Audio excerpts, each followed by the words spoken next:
অল্প দিনে আল্লাহ আপনাকে ধনী বানিয়ে দিবেন।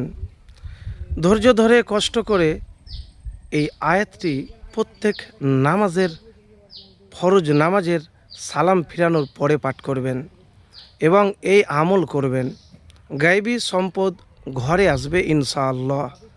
তো প্রিয় ভাই, যদি আপনার দোয়া আর আমল কবুল হয় তাহলে হতে পারে 7 দিনে, তার কম বা বেশি সময়ে, বা যখনই দোয়া কবুল হবে, আমল কবুল হবে, আপনি ধনী হয়ে যাবেন।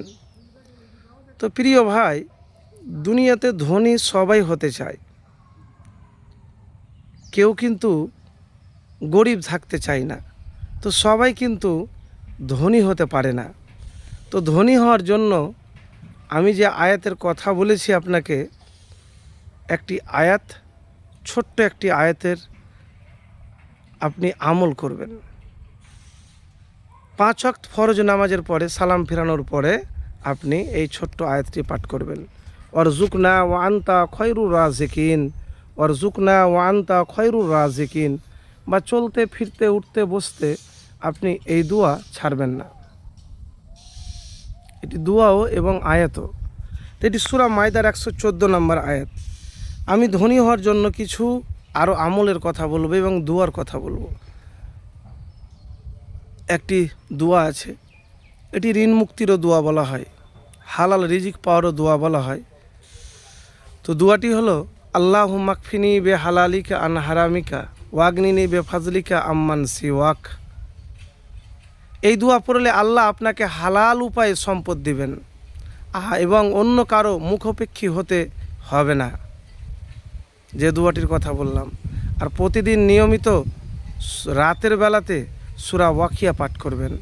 সূরা ওয়াকিয়া নিয়মিত এই সূরাটি পাঠ করলে দারিদ্র্য থেকে মুক্তি পাওয়া যায়। তো প্রিয় ভাই, আমি এতটুকুন বলবো যে আপনি সূরা ওয়াকিয়া বাদ দিবেন না। আর দোয়া কবুল হওয়ার জন্য একাগ্রতা, প্রশংসা, দুরুদ পড়া এবং তড়িঘড়ি না করা জরুরি। দোয়ার পাশাপাশি হালাল পথে চেষ্টা করা, যাকাত দেওয়া ও গুরুত্বপূর্ণ। তো প্রিয় ভাই, আমি যে আমলের কথা বললাম তার মধ্যে একটি আমল হলো যে যখন দোয়া করবেন আল্লাহ সুবহানাহু ওয়া তাআলার কাছে, তখন হতাশ বা নিরাশ হবেন না। অনেক সময়তে অনেক মানুষ কী করে, দোয়া করলো, দোয়া করার পরে আবার ভরসা রাখতে পারলো না। তো এইরকম কাজ করবেন না। ধনী হতে চাইলে আপনাকে ত্যাগ স্বীকার করতে হবে, সময়কে কাজে লাগাতে হবে। পরিশ্রমই আপনার সাফল্যের দরজা দুয়ার খুলে দিবে। তো দোয়া করতেও পরিশ্রম লাগে, কষ্ট লাগে, ধৈর্য লাগে, মেহনত করতে হবে, আর দুনিয়াতে তো কাজ করতেই হবে। তো এই জিনিসগুলি যদি আপনি মেনটেন করে চলতে পারেন, ইনশাআল্লাহ আপনি অল্প সময়ে ধনী হয়ে যাবেন। তো প্রিয় ভাই, আমি এতটুকুন বলবো যে